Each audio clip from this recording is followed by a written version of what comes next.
Welcome to the Worldbuilding Workshop, the companion podcast to the book of the same name. My name is Stephen Slota, and with me is my fellow co-host and co-author. Give him a call for a good time. Trent Hergenrader. And a good time is indeed what we're aiming for with today's conversation about Chapter 5, Assessment, which focuses on how and why we evaluate learners throughout a world-building project. If you've been following along with the text, you'll know that we spent quite a bit of space describing standards-based assessment, ungrading, and one-on-one conferencing as particularly favorable approaches. That being the case, I thought it would be helpful to kick things off by throwing to you, Trent, so you could explain your initial assessment rationale and how that rationale evolved as you refined the world-building template and compiled ideas for this book. Yeah. So, and I mean, this is also very writing specific, specifically fiction writing. That the goal of a creative writing class, at least this is the way it started thinking about it, was to try and get publishable work, right? And it's really hard, it's highly competitive, whatever. That's sort of the gold standard. That's the A, and then everything less than that, right? I know what quality writing is, all that kind of stuff. And it did not take very much time in the classroom, even doing just composition, doing research writing, where it's like, what is good writing? What is effective writing, right? You're doing peer group stuff, and like two people like something and two people don't. And it's like, okay, well, all of this stuff is very difficult to get a handle on. But I've done some things too where it's like building, like when I very first started out, building a rubric of, do you have passive verbs, all these other kind of things that are a little bit less about the identity kind of aspects, who is your audience or whatever. It's hard to make a case that using passive verbs and using bland language shows that you've been paying attention or whatever. So it's like that was kind of where I was at. But one of the things that I started doing when I started doing the world building workshop was when like all of this stuff is happening at the same time, starting to learn about different kinds of ways that we can do assessment, all those kind of things. So trying to incorporate as much of this stuff. And I was very lucky. UW-Milwaukee had the longer I've been out of grad school, the more I appreciate all the different ways that program trained me to be a professional academic. But what I basically decided was that if we're going to be building the world, so if you're not familiar with the world building sort of methodology, you sort of start off by working through scope, sequence, and perspective, figuring out where logistically your world is in spatial sort of relations as well as in temporal relations. From there, you move to structures and substructures that of that space and time, there are social forces, and then you move to building a Wikipedia or a wiki of people, places, things, events, all that kind of stuff. And it was pretty much from the get-go, the first couple parts were, did you show up to class? Did you participate? Did you do all of those things? And more or less just kind of looking around the room and docking people if they were never around or whatever. And again, this is one of those things where it tended, how do I judge what is a good comment or a better comment or whatever? So it was a little bit more of a pass-fail kind of thing. Did you show up? Did you do it? And then I moved to an accounting sort of thing for, okay, did you do 10 entries for the wiki?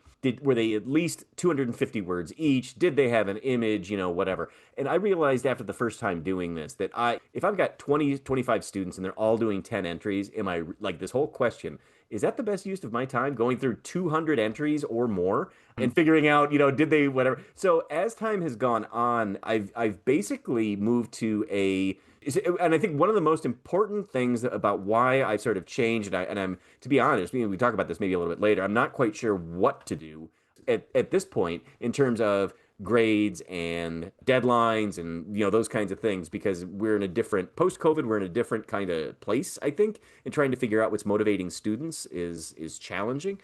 But I kind of decided I did not want to do the bean counting approach.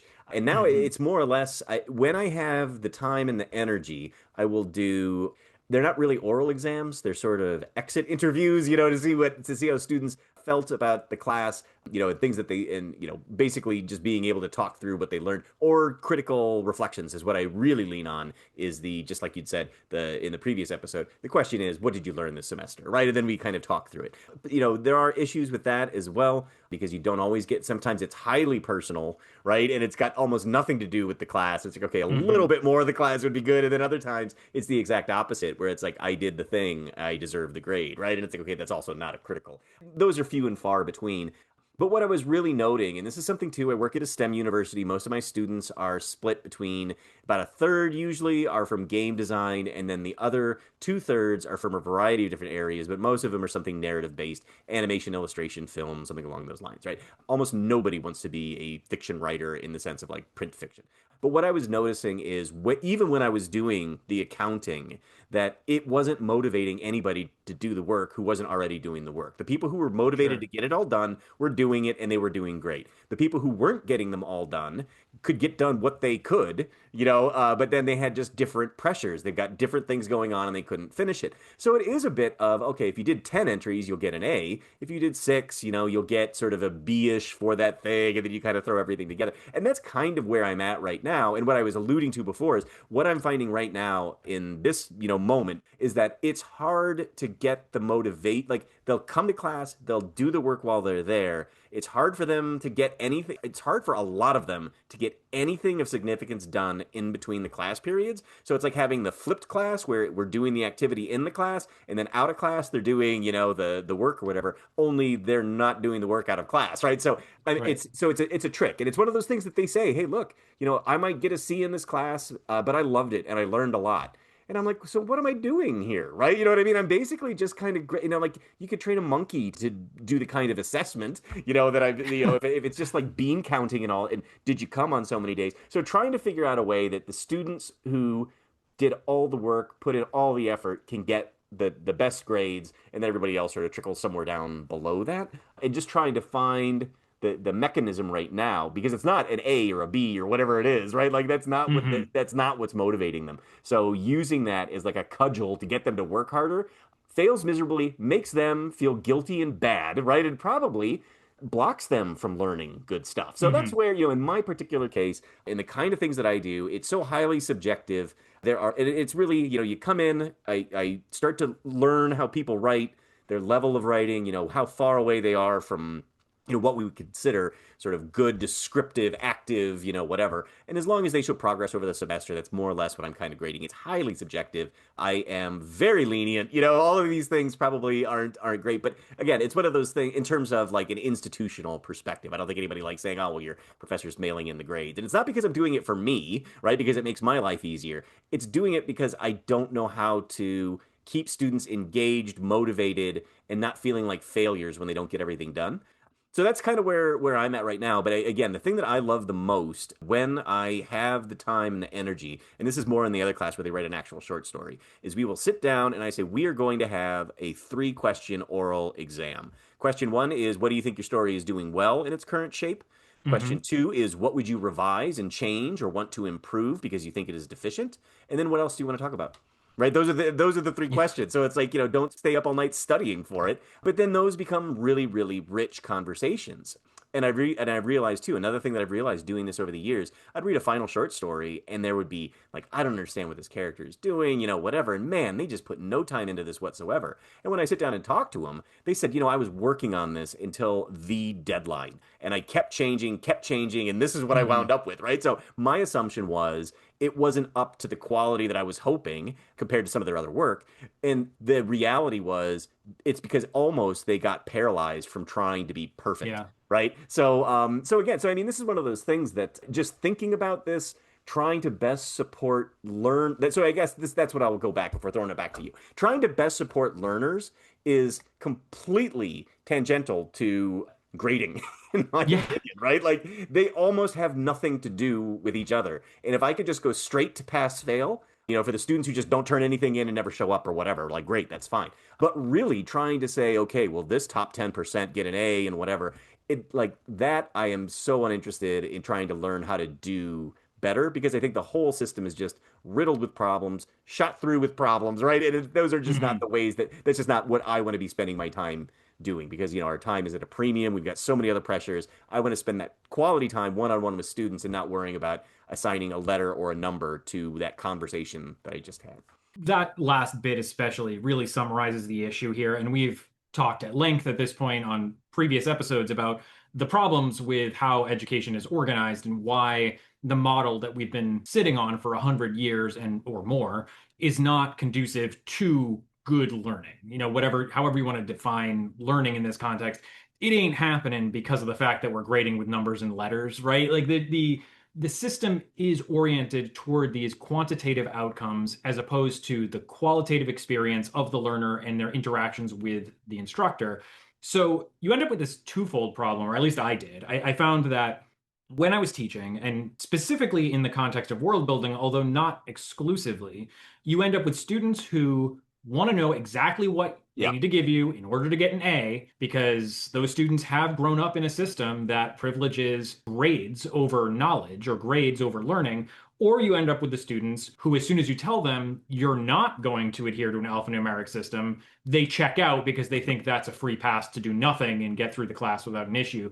Now, one of the challenges with alphanumeric grading, period, and for those of you tuning in who haven't read the book, I don't know if those people exist or not, but alphanumeric grading is this notion that you grade on a 0 to 100 percentage scale, or A, B, C, D, F. You assign a letter that's supposed to represent or be a stand-in for some kind of knowledge acquisition or ability level. The reason we have that entire system to begin with is because Ivy League universities wanted a way to cross-compare the students that they were graduating. And that system has persisted for over a century. It's not because it's the best system. It's not because of the fact that it tells us something that we couldn't otherwise identify in those students. It's just efficient. And this goes back to the industrial model of education and what it means to have this conveyor belt we're pushing students along on only by virtue of their age, right? That we created a system that maximized efficiency and made it as easy as possible to compare two different students to say whether or not one of them learned and the other didn't. And as we point out in the book, this kind of falls apart as soon as you start interrogating what those numbers and letters actually represent. So you can start in the micro and say, well, if this student got an 84 on the test this day, but a different student got an 82, does that mean that one of them got 2% more knowledge out of the class than the other one? That seems kind of absurd on its face. And then if you expand out a little bit further and you go, okay, well, what does a 91 in this instructor's class mean versus a 91 in a different Right. instructor's class? Are those Right. instructors actually teaching in a way that is standardized and comparable? And if you create a standardized curriculum where you are trying to do that, is the instructor even relevant at that point? Because the curriculum has to be prescriptive. So no matter what the instructor's personality is or what the student's personality is, you want this thing to be validated and reliable in some scientific sense. But humans don't work that way. And as we've kind of emphasized throughout the last several episodes, every student who's coming into the room, every learner who's coming into the room has a different set of life experiences. They have different things to offer, different strengths and deficits. They understand the world in different ways. How on earth could we possibly expect them to have some standardized knowledge? And I'm using that word in quotes because we treat it as if it is some block that exists in your head, as if you just open a file cabinet and pull out the file that says biology or chemistry or astrophysics or whatever it is you're studying. We act as though that is inherently comparable, although Mm-hmm. it's not. It's subjective. It's driven Mm-hmm. by the individual student, the individual instructor. So there are those existing problems with alphanumeric grading, and then we scale them up to the point where we're comparing across grade levels, we're comparing across schools, we're comparing across universities, we're comparing across countries. Like there are so many different levels at which this starts to fall apart. So we have this system that we don't like and that we know doesn't work particularly well. What's the alternative? Standards-based grading. Standards-based grading is a system that is devised around rubric completion or rubric fulfillment. So the instructor would provide a rubric that sets out, here are the standards we are trying to meet. And that spectrum from below standards to exceed standards is really, did you do the thing in this box? Can I read your paper and identify that you successfully interrogated this idea from the course, or that you offered some kind of intellectual risk taking? And all of those things are subjective too. So if I'm the instructor and I'm reading this, the closest you can get to standardization is to have multiple instructors use the same rubric and then cross compare whether or not they are statistically significantly close enough together. Mm-hmm. There are a number of ways you can do that, but generally, that's not what's happening in a classroom where there's Mm-hmm. standards-based education, especially if you are a lone standards-based instructor in a university or a K-12 system or a corporate training environment that is forced to compress itself into an alphanumeric system. And I think that's what you're describing here, that it's not necessarily cleaner or better or a more effective way to grade, to use standards rather than alphanumeric grading. It just presents a different set of problems, Right. Right. especially when you're then trying to translate what the standard means for the alphanumeric grade. Because Right. typically the way that students perceive it, and I think universities or administrators do as well, is the standard just converts one to some other number or letter. So if you get below standards, maybe that's a C, and meet standards is a B, and exceed Yeah. standards is an A. But then that raises the question, what does it mean to exceed standards? Why is an A the exception? Why is that above what the requirement? If I just have to meet the standard, shouldn't that be an A? And if that's the case, what Yeah. does exceed standard really? Yeah. So we end up in this like cul-de-sac trying to figure out what do we even mean when we're trying to compare students with these various systems. And my personal takeaway, my experience with these systems has illustrated that for the most part, all they do is successfully turn students into grade grubbers. Like their Mm-hmm. entire Mm-hmm. raison d'etre is to go into the classroom, find out what I want of them, and then they do that thing and no more than And that's, that I was thing. just gonna say, And yep. yeah, and so it just becomes a vehicle for them to excuse themselves from having to do the work. This is incidentally one of the reasons why a lot of gamification really bothers me because Mm-hmm. often the students will be rewarded with a free homework pass or I get out of this quiz. And that then presents the question of like, okay, so you got the homework pass, but now you're not doing the thing that's going to reinforce the learning. And if that didn't matter in the first place to the point where I can just tell you don't bother doing it, why was I having you do it? So Right. Right. assessment ends up being really knotted and tricky, and there isn't really a clean way to do this in an education system that privileges the letter or number at the end because of the fact that we use that as a stand-in for credentialing to say that you know how Right. to do a thing. Right, right. Uh, And it's funny too, because as you were saying that, I just had a student this past spring semester who is exactly the type, very transactional. And this again, this is mhm, a creative mhm, writing class, very transactional. And I would say things like, okay, well, write 3 to 5 of these exercises, like whatever you're feeling like, right? And she'd come up after class, well, professor, I want to know, do I need to do 3? Do I need to do mhm, 4? Or do I need to do mhm, 5? And I said, well, get going on a couple of them. And then if you feel like doing a couple more, do that. She said, but what am I going to get graded on? And I said, you're going mhm, to get graded on what you turn in. And it was the I am going to figure out the minimum, just like you said, the minimum I need to do to get the A. And as soon as I've met that minimum, I will stop thinking about this class entirely, right? And it's mhm, like, okay, you're really smart, but that is not at all the way that I want you to be thinking about this material, right? Like, I want you to be mhm, thinking much more organically about this. If this doesn't work for you at all, then come talk to me and we can either talk through how to get you interested or find something else, right? Because it's like, that's the point, not the grade. And it was like, and these students too freak out about how much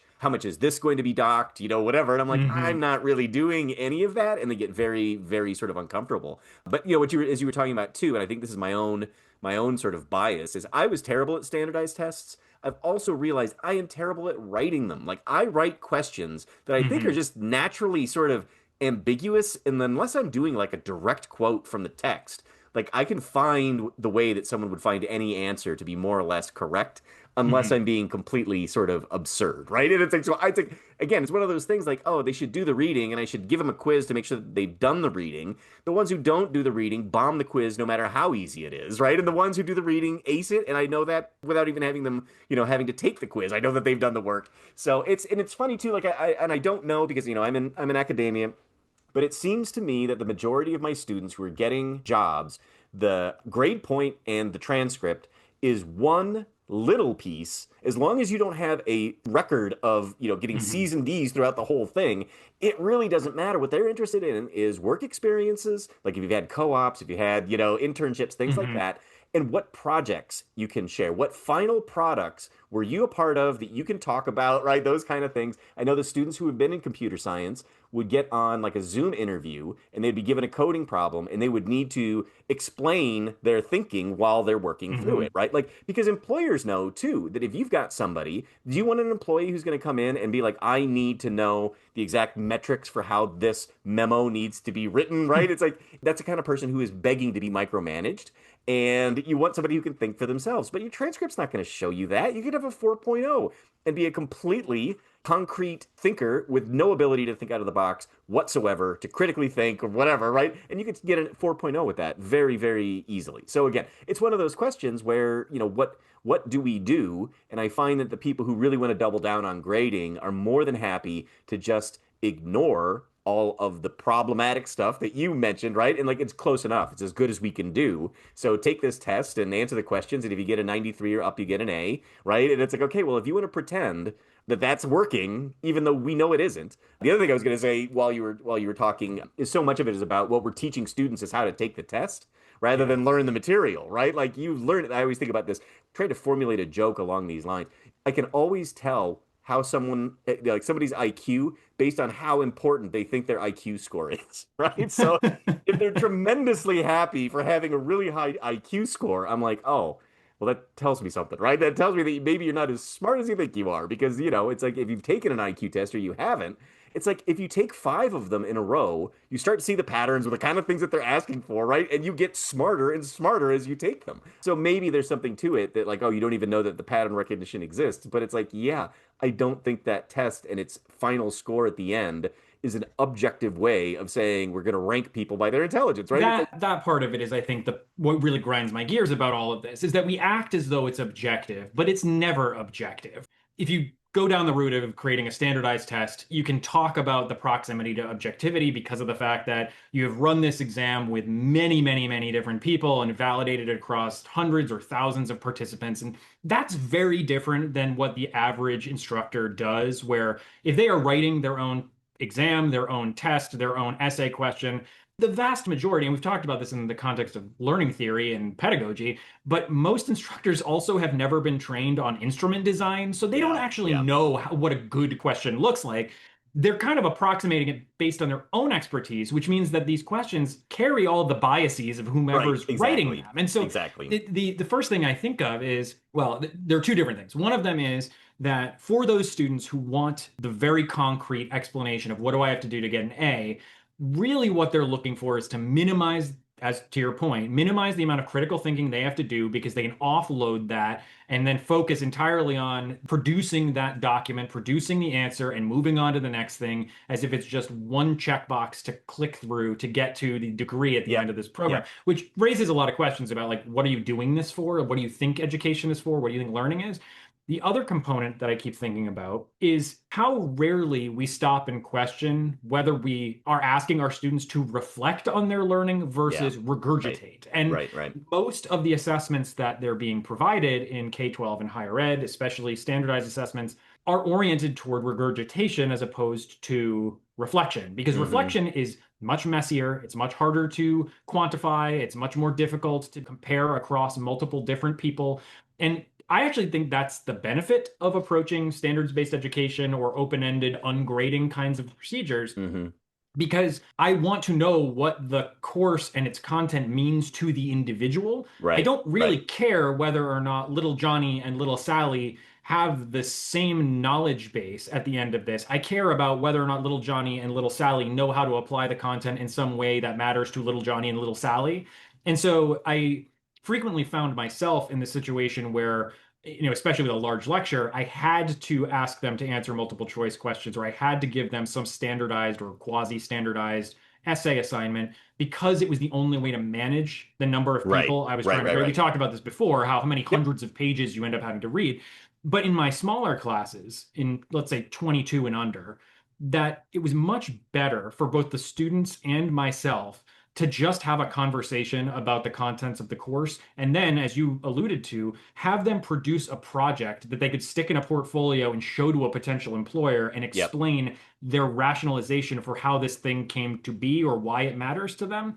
Because that's something that not only can't be faked, like you can't cram and then suddenly have a project at the end that you can right, talk about right, intelligibly, right? Like you can't do 2 days worth of cramming. You can't have somebody else sit in and take the test for you in that case. You yep, can't have ChatGPT or any other large language model create something for you. Only you are going to be able to speak to your experiences.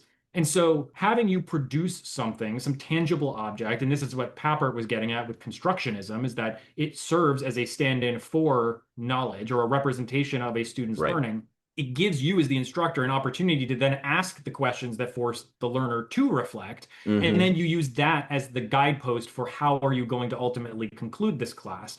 And when I say conclude this class, I mean the grade that they're getting at the end, right, although I right, don't think that necessarily needs to be a letter or a number. It can just be an evaluation of, did you learn something? And if so, what was it? right, How would you, right, this is how I used to ask my students to do it. I would do some sort of project with them and then give a survey at the mid semester and the end semester asking them about what did they value, what did they find confusing, what was their biggest takeaway, how did this thing influence the way they think about media or storytelling or the world they inhabit.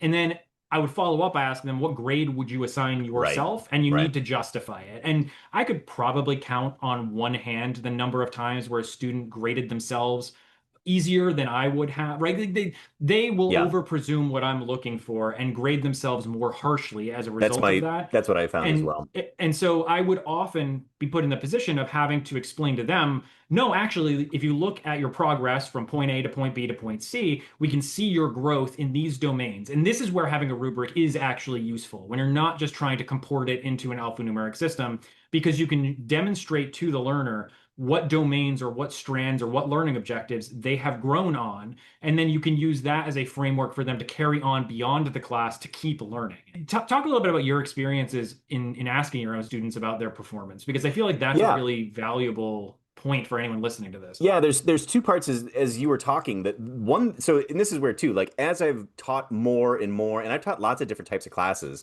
lit classes, media classes, creative writing, composition, all these kind of things that are all within sort of the field of English studies, which itself is fairly broad. But one of the things that I've realized working on a STEM campus, where I'm working with mostly STEM students and then others who are in the arts, is that a lot of times I feel what I'm doing is grading how well they were able to get the things like their time management, right? Hmm. Like, so it's one of the things like here's some free creative writing advice for all your listeners. This is why it's going to pay to listen to this podcast. So one of the things that I would say is fairly sort of objective about what makes for good writing is looking at active verbs and eliminating passive construction. So if you're saying they were running or she was running, right? If you can find the word was and was running, you could switch that to she ran. And what's even better is she darted, she sprinted, she dashed, right? Like those are all Hmm. stronger verbs. So it doesn't matter, your socio-cultural beliefs, whatever. It doesn't matter. Like just active verbs tend to be better overall. And there's times in which, a good use of a different structure works. But that's a case in which I just say, hey, look, this is where some of the other dumb conversations that happen in creative writing is, can it be taught? Can it be assessed? All these kind of things. Hmm. That's like, well, of course it can. But if you just do the old control F and do a find on WAS in any of your word processors, it is going to give you a whole list of those, right? And then the question is, so this is a very long-winded way of coming around. Like, so I would have a student where they write a 4,000 word short story, 5,000 word short story, and that's literally the first thing that I'm doing is hitting Control F. You know what I mean? Hmm. Just to see whatever. And I'm like, ooh, this one's got 40 wases in it, right? And I remember this young gentleman sat down and his eyes were bloodshot and like half crossed. And he's like, I haven't slept in a day. And I'm like, okay, whatever. And he's like, first off, I just want to tell you, like, before we get into this, I didn't have a chance to like really go through and revise it. So I know there's a ton of was's in it, right? But he's like, I had this other final project that I was working on that I didn't have time. And I'm like, okay, well, if I am rewarding students for the ability to go back in and eliminate the passive voice, am I not punishing the student who has to work a part-time job and has an ailing parent that they need to take care of?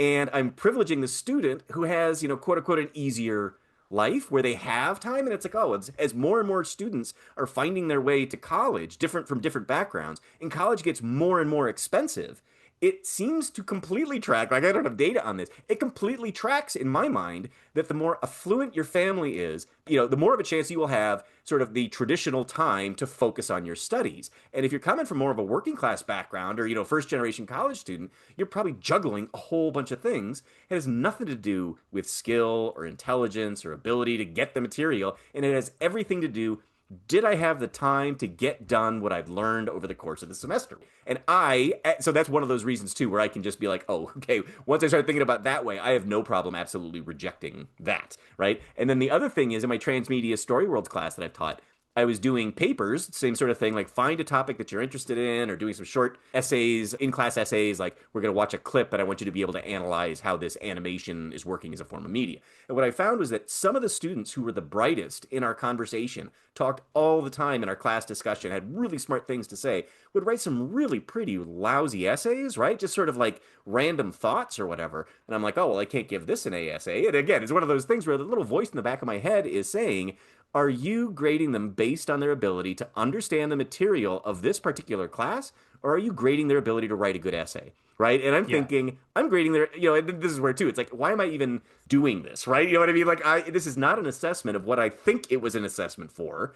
And I shouldn't be disappointed or whatever. Right. And it's like, oh, and you can't just say, go to the writing lab. Well, again, we go back to the issue of, well, privileged students would have the time to go to the writing lab, and less privileged students wouldn't have that time, right? So then you wind up in the same spot where you're giving a lower grade to somebody for all these criteria that have nothing to do with their motivation, their engagement, what they've actually learned, and you're actually assessing things like, did they have enough time to do this to the quality that they wanted, or have they gotten enough experience taking a test of this kind or writing an essay of this kind? So yeah, so I mean, so those are the things too, where it's like the more again, like I said before, there are a lot of people, especially not to knock the sciences, but there are a lot of people in the sciences who I think just want to file off all of those edges and just be like, look, it's objective, it's true, either you know it or you don't. They're math problems, boom, there you go. And it's like, okay, well, I'm not that way, and the more I think about it, the less confidence I have that grading is doing anything beneficial. It is probably doing more harm than good. Like that's my conclusion after being, I've been at RIT for 13 years and I was in graduate school for 6 years. So, coming up on 2 decades, and my result of teaching after 2 decades is I think grades are worse than when I first started. And I thought they were bad when I started. So, what are you going to do? I mean, so much of this is just putting lipstick on a pig, right? Yeah. Like the entire premise No being offense that, to well, we're pigs that are gonna, listening. Yeah. no offense to pigs, no offense to pigs. The reality being that we're just trying to dress up a thing that we have convinced ourselves actually measures Yeah. somebody's understanding. And the fact of the matter is, when I look at a report card, yeah, I can see math, science, history, language, art, whatever. The problem is the grade that's there is encompassing both the participation I provided. So did I show up? Did I do the work? What I scored on that work, and that's assuming that there is some objectively scorable thing, but it's not capturing my empathy level. It's not Yeah. capturing my creativity. It doesn't capture my intellectual risk taking. It doesn't capture whether or not I was a good collaborator. It's entirely based on one specific slice of what was happening in that learning environment. So we end up in this situation where I could get, as you said, a 4.0, but it doesn't reflect whether or not, as an engineer, I'm going to be able to manage a group of engineers, knowing that one of them is dealing with a domestic abuse situation, and one of them has to deal with an ailing parent, and one of them is going through a divorce. Like all of those things that are humanities driven, socially driven, gets washed away and abstracted outside of the realm or the domain of the content. And I'm not arguing that it's the job of an engineering professor to evaluate your ability to navigate your friend's divorce. Like that's a Right. very Right. Right. different Yeah. problem. But what I am arguing is that if you are going to be an engineer, do you know how to interact socially with other engineers? Do you know how to engage ethically as an engineer? All of these other elements that are being excised from the content and forced somewhere else into the educational ecosystem, often nowhere else into the Yeah. recycling bin of the educational ecosystem. And that puts us in a situation where we're not actually getting an understanding of what do students know. We're getting an understanding of what did the instructor ask and did they answer it the way the instructor wanted them to. Right. And this is Right. why when I had even my graduate students do this, I would often use discussion posts in my classes as a way to communicate with my students, especially obviously in the programs where I was teaching fully online, but even in the ones where I was doing face-to-face instruction. And I like you, I would get the question, how many posts do I need to make to get an A? And it's like, well, I don't really care. Like, I want you to contribute quality posts. I don't Right. want you to make 100 posts that just say, I agree, right? Like, and that, Right. Right. because it's inauthentic. It's mostly just filler.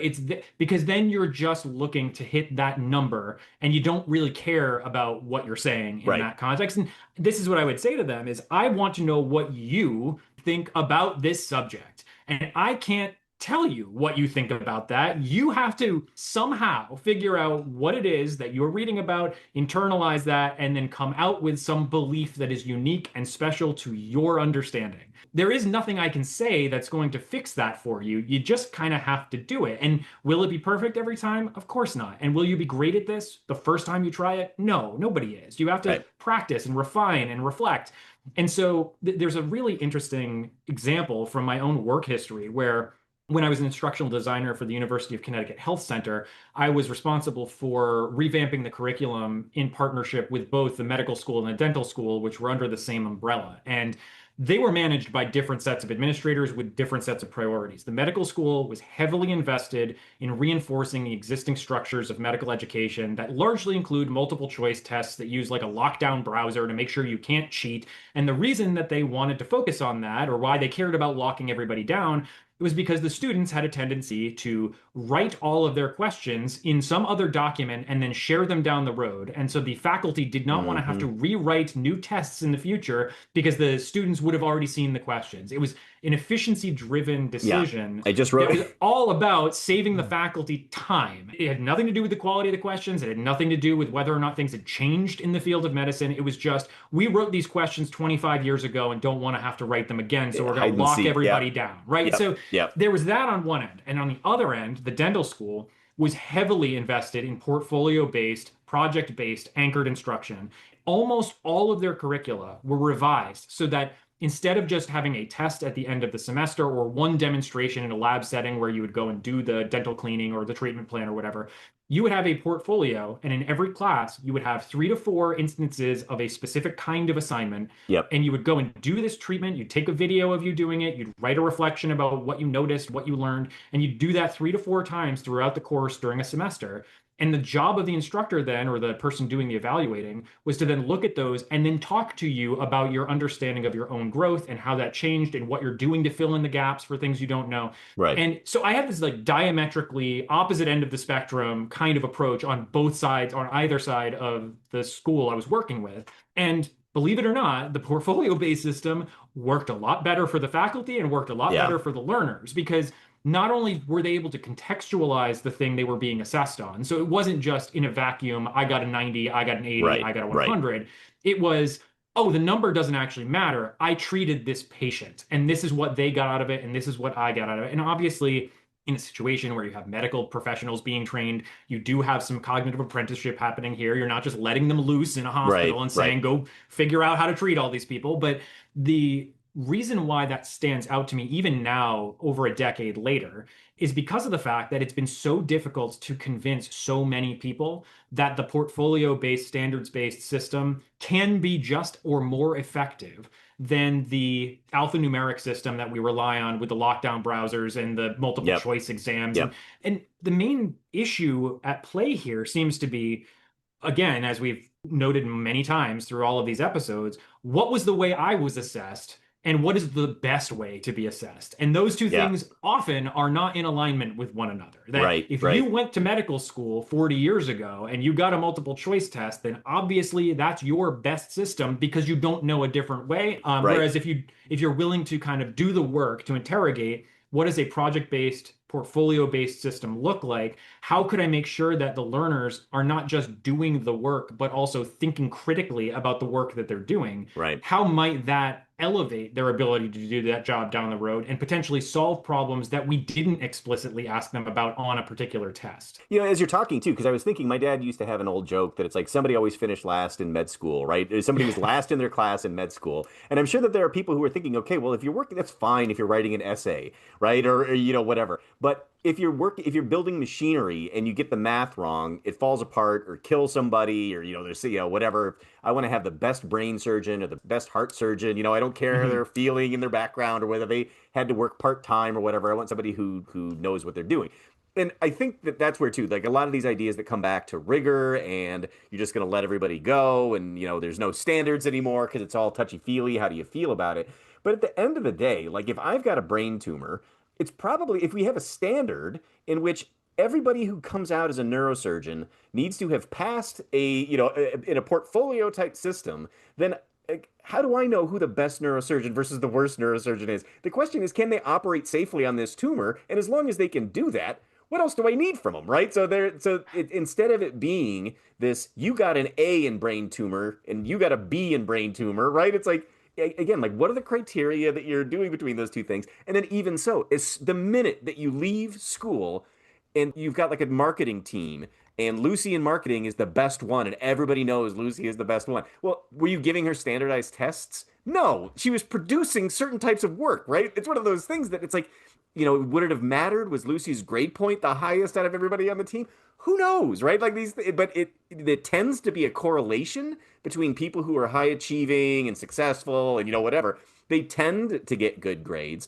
But I would say I'm a great example of, I finished high school with a 3.0. I got like super A pluses, right? You know, as much as you could possibly do in history and in my literature classes, doing above and beyond and like doing extra reading, and I could Mhm. barely be bothered to finish my math and my chemistry, right? So or math and my sciences. So I'd get C's in those, A's in the other, and that worked out to a B. So I'm a B student. That's how I went into college, right? Is thinking I'm a B student, you know, whatever. Once I started taking the classes that I was more interested in, I my grade point went way up. And then the funny thing that I didn't even think about this until you started talking about it, I immediately started grade grubbing because a 4.0 became the thing that I wanted to get. Yeah. I'd never had a 4.0 in my life, and I never got one until grad school because you know they just kind of because I think in grad school they kind of Well, understand that's all the of this, right? ironic part, right? Like the only people we let interact in a system that is project based or that portfolio based or standards based are graduate students because we treat them as adults who are mature, who understand that the reason they're there is to learn Right. something. They're entering the Everybody else gets shuffled into the other Yep. system. And Yep. They're entering the community of practice. That's the thing. that's the thing. Yeah. I was trying to explain. So in my program, you had a master's thesis and then you went on to your PhD. You had your comprehensive exams that once you finished your comprehensive exams, that meant that you'd progressed long enough that you no longer needed to be taking coursework and you could start working on your own research. And then Hmm. when you go into your dissertation defense, my dissertation defense was fantastic and I did not want it to end because it was a great conversation between me and scholars who I deeply admired,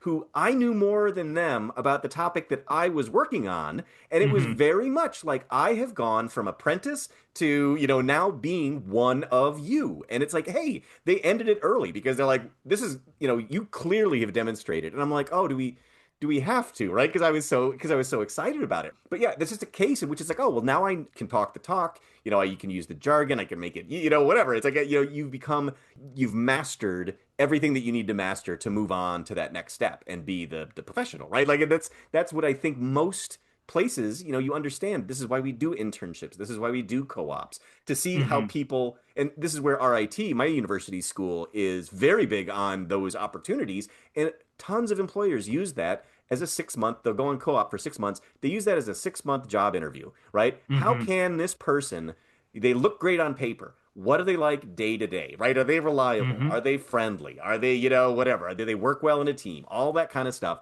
And then they know, generally speaking, right? You know, after 6 months, they know exactly who they're getting when they hire. And again, it doesn't matter if the grade point is or isn't great, right? It matters just, it's all of these difficult to find, difficult to assess, you know, no metrics whatsoever, but just sort of a gut feeling for how people, you know, go about their business, go about their day.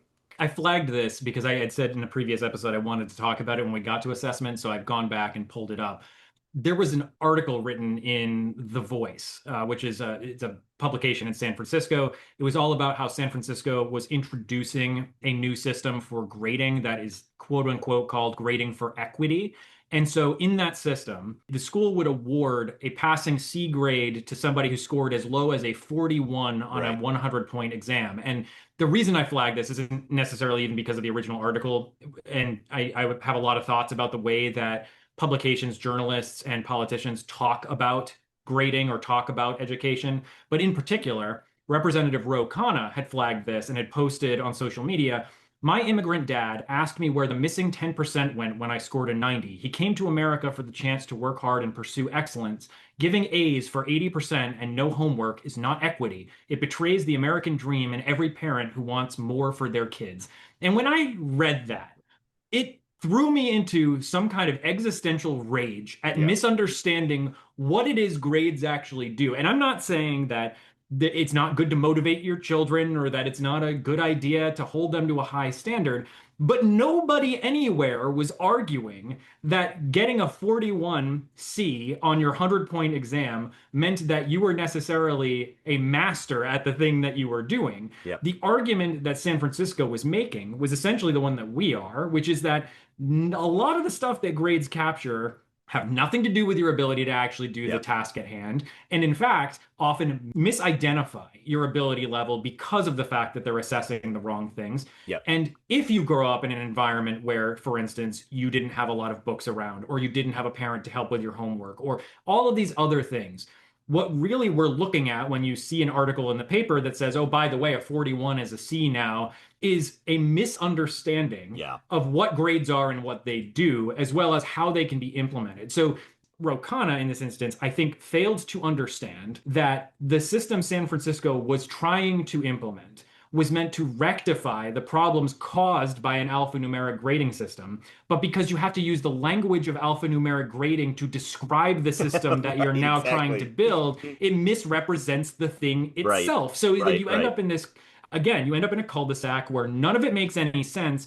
Everybody gets angry about it because it doesn't actually match the way they conceive of how achievement should be measured. Right. And as a result, now the public is misinformed about what knowledge generation actually looks like. And Right. this isn't to say that it's an easy problem to solve, because I don't think it is. Just like Right. we had talked No, about it's before with super hard. Yeah. bus schedules and how do we get everybody where they need to be on time, and how are we going to organize these kids because we only have so many teachers and we only have so much money to spend on faculty, and like Yeah. there are legitimate reasons why this is a difficult problem to solve, but it doesn't mean it's not worth trying to do Right. something Right. different within the constraints of the institutions we have available to us. And And advocating for change. I mean, that's the other thing. right, As you were right. talking, I was thinking for the people who are listening to this, who are faculty members, the best example are student evaluations, right? Because everybody hates student evaluations because it's like, oh my God, I got a 3.2 and you got a 4.6. Well, your 3.2 was teaching a 100 level intro class that nobody wanted to be in, right? And it's a boring topic and,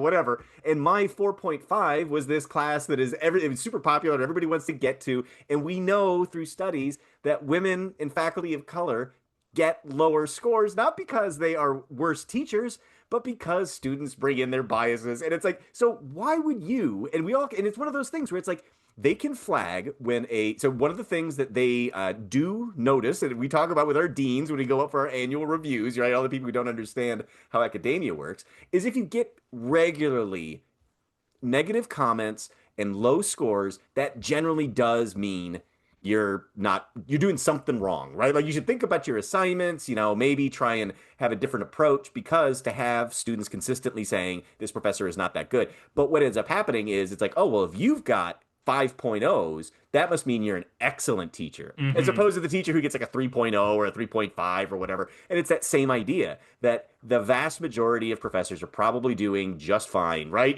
And a student wakes up and they have an axe to grind, and they don't have to fill out the student evaluation, right? They Hmm. choose to fill out the student evaluation. So to lack that same kind of critical ability to turn around and say, I laugh these things off, and everybody up and down the chain, through the president to the provost, knows you take them with a grain of salt, right? Everybody just knows that.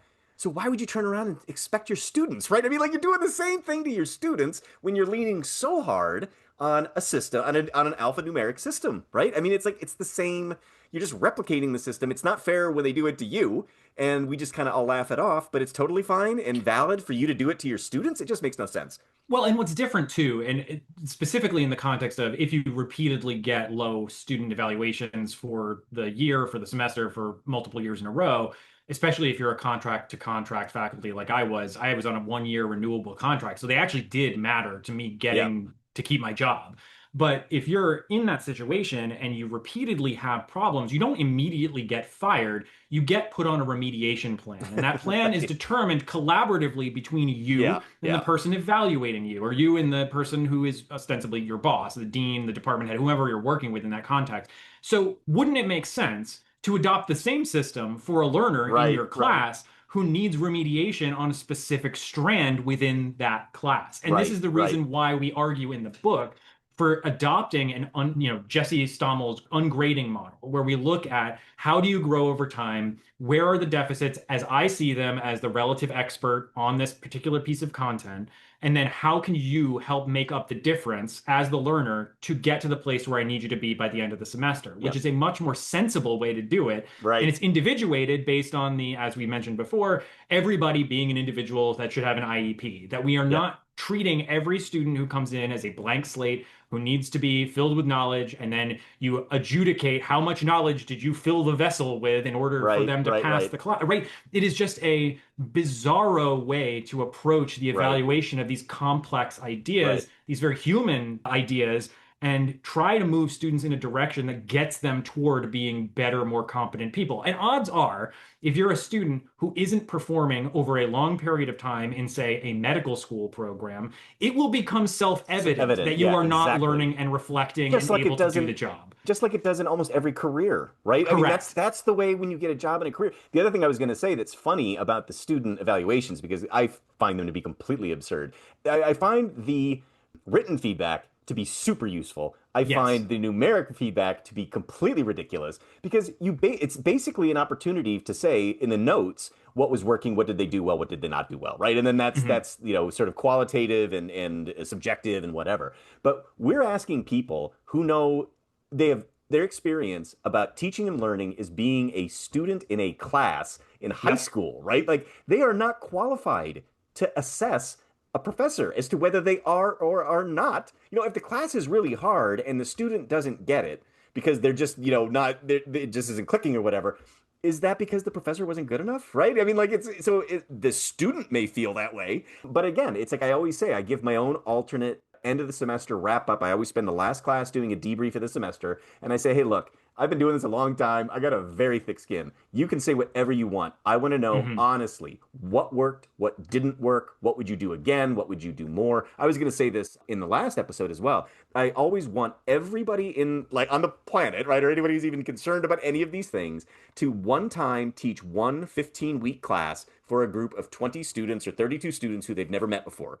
Because I would do this, I would do this, I would do that. Well, you can't do that all. You've only got, Mhm. this number of classes, and like, oh, well, I would have added more. And this is what students do all the time. I would have added this in, I would have done this for 2 weeks longer, I would have done this, I would have done that. And then I answer with, well, what would you cut? And then the That's silence, exactly what I was the going to say. silence It's is like you end deafening, up right? exactly. You end up in a situation where it is a series of trade-offs, and you Yeah. have to decide what are the things I'm willing to trade for the other things. And I had many, many student evaluations where I would get fives across the board, except for one person who would give me Yep. ones. Yep. And the funny thing is, I don't know if this is true for you too, the qualitative comments at the end were not part of what you would submit for your evaluation to the Yeah. university. So all they would see are the numeric values associated with this. They wouldn't see what are the qualitative explanations of why the students evaluated you the way they did. And so that person who would give me all ones, largely it was, I didn't like the readings or I didn't like Yeah. you. And it's Right. like, okay, Yeah. well, that's Exactly. not constructive criticism. Exactly. That's just criticism. And you can't you can't fairly say that I'm a bad educator because you didn't like the examples I used in class, right? And I Right. think this, you spoke about this before with respect to the student who you had sort of de-identified and used them as an example when you're talking about the kind of work they're doing or whatever, the kind of statements they'd make. And it's like, you need to think critically, not just in the context of the course, but in terms of how you are grappling with what it is you as a student are responsible for. Like, Right. it is Right. not incumbent upon me as the professor, as the instructor, to make sure that everybody loves every single reading that I ever assign them. And Right. frankly, I would say that as an academic, as a researcher, I often read and watch things that I don't like. And Right. it's And just part of the job, I bring right? that into classes too. Like, why don't we like this? Like, my job Right. isn't to give you stuff to like, it's to give you something to analyze and talk about. So I often bring in things that I think are flawed so we can talk about the flaws, Mhm. right? And But and yeah, that's that's okay. Like that's yeah. the thing that I wish more people understood. And that it's not bad for a student to not know something. And Right. that's the other piece of this that, we alluded to a little bit earlier, but we have not created generally, I don't mean individuals, I should stipulate that every time, but generally across the institution of education, we have not done a great job creating an environment in which it is safe to fail. And Right. if that's the case, if you cannot fail productively, then how on earth are you ever going to get better? Because you're only going to do the things, your risk level or your appetite for risk is going to be much, much more constrained if you are afraid that the consequence of taking that risk is that you're going to fail.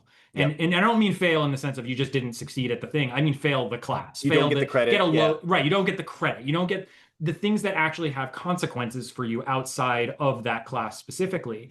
And that was one of the things I wanted to sort of deprogram out of my students. And this was Yeah. most pronounced in my honors students or my high achieving students. They were by far the most afraid of taking intellectual Any risks. risk. Yeah. And it was because of the fact that they had been so trained over the years, Conditioned. Yeah. conditioned to only accept an A. And that created a bunch of other problems too, like in cases where that student had gotten an A minus instead of an A. Well, then I have to deal with 10 emails at the end of the semester from that student complaining about the fact that I gave them a 91 instead of a 93 so they could get the A because it ruined their Exactly. GPA and now their life Exactly. is ruined. And Exactly. you end up with this catastrophizing as a result of it, even though, as you said, nobody cares. Like when you get out of this environment, nobody cares. They care, can you succeed most of the time at the thing that you need to be doing? And we haven't talked at all about the quotes we've chosen at the beginning of each chapter, but that Oh was yeah. entirely the impetus for choosing the quote for this chapter, which is from Calvin and Hobbes, in which Calvin is yelling at Miss Wormwood, his teacher, about how he deplores the C grade he got because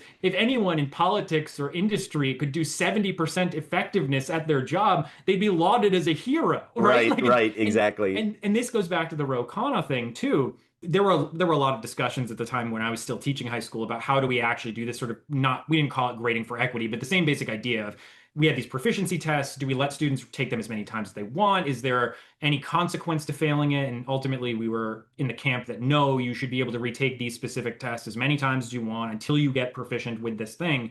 But if you assume that everything below a 65 is a failure, Yeah. right?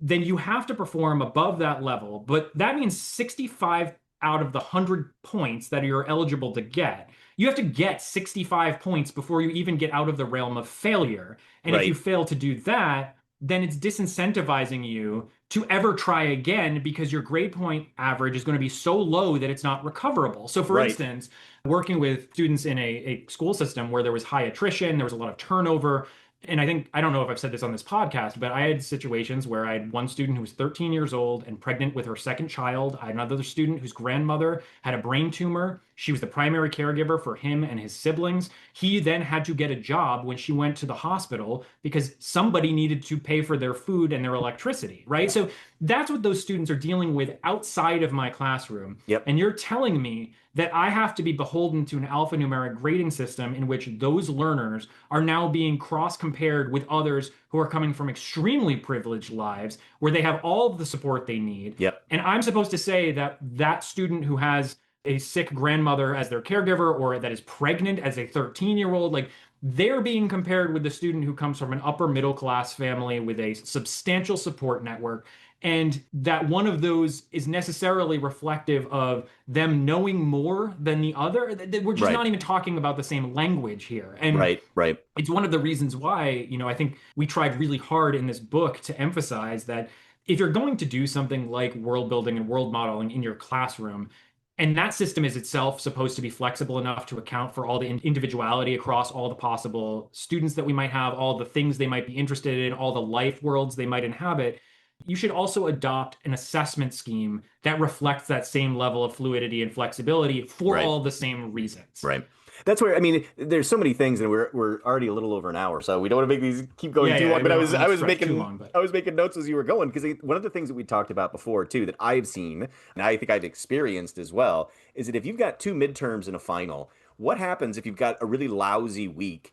Or you got behind or something along those lines and you bomb that exam, right? And it's like, okay, well, as long as you finish, that class having understood everything, why did it matter if you understood it really well in week 5 or it took you until week 7 to really hmm understand it, right? Like, and to a certain extent, well, it's like, okay, well, what did you learn at the end of this semester in all of your classes? What did you learn at this academic year? What did you learn after by the hmm aggregate of everything you learned in college is way more important than what you learned in week 5, right? In this one particular class. The other thing that I think is funny, because as you were talking, I was thinking about this too. So I was talking about my own college experience about how in the later years, I was taking triple majoring almost in philosophy, English, and history. English was the one that I ended up majoring in. But what I was finding, and I mean, I guess I was clever enough to figure this out, is if I was taking an English class, I could bring in concepts of what was happening in history Yeah. and philosophical concepts that were at play within this work. Professors love that, right? And I'm hmm like, oh, so the engineering student who this is their one lit class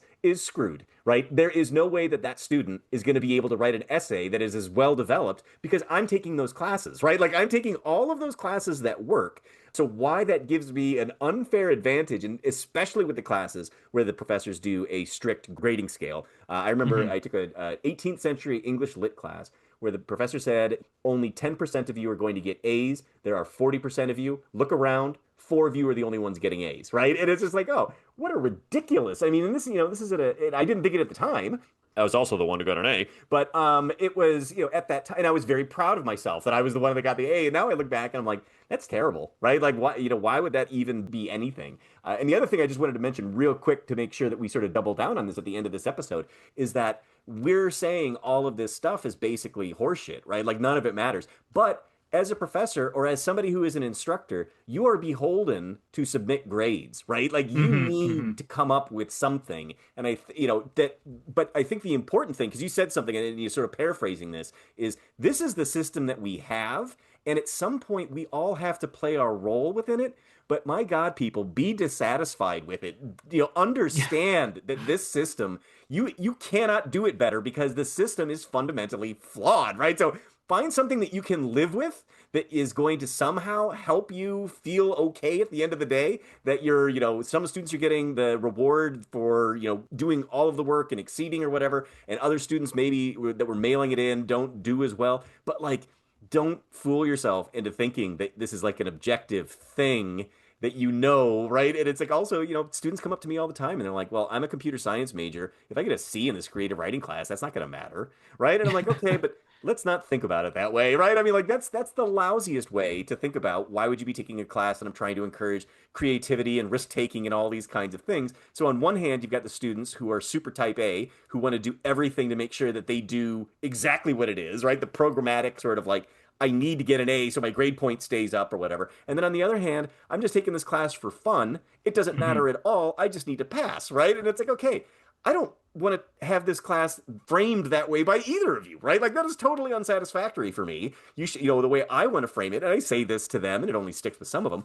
I want you to come in at a certain level, certain confidence level, certain understanding of this topic on day one. And by the time we reach the final, I want you to have grown. I want you to have more tools in your cabinet, right? To be able to solve problems, to think about the world differently. And if you can chart that you've done and this is the thing, do the work and that'll happen.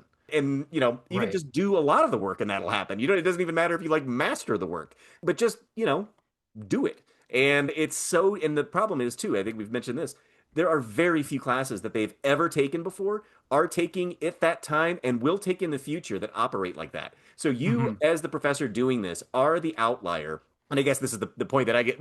I'll put my end on this. You can add something better cherry to the top. So this is at the end of the day that whole trade-off, right? Like, what are you doing? Why are we doing it? I am not in this job to be handing out treats to the students who overperformed or whatever, right? I am trying to make sure that every single student grows as a human being and learns a little bit about the topics that were outlined that was promised in the course description at the beginning of the semester, right? Like that's it. That's at the end of the day. That's what I'm beholden to. That's what makes me feel like, okay, I have to give grades. I have to do these things, and I'll find some sort of way that'll make it at least not even palatable, but at least it makes me not want to, I don't have a lot to add there. I think the takeaway for me is just that we don't want the students to worry about whether or not the class counts in some yeah, meta sense, that this is going to be important for their GPA, important for their career. What we want for them is to come out understanding that it matters for them as people. And that yeah, not only that, but I think too,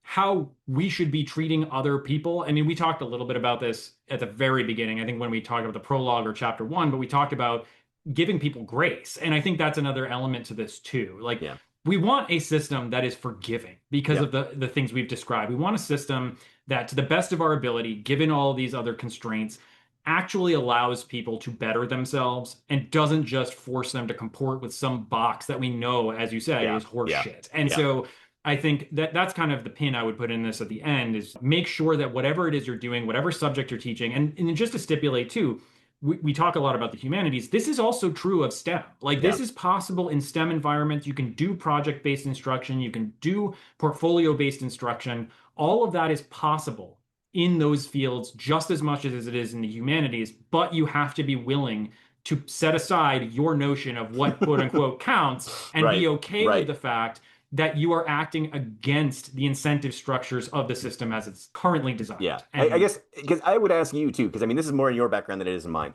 Is it possible that somebody who would get an A in our current system would not also be the type of student who would get an A in a portfolio system?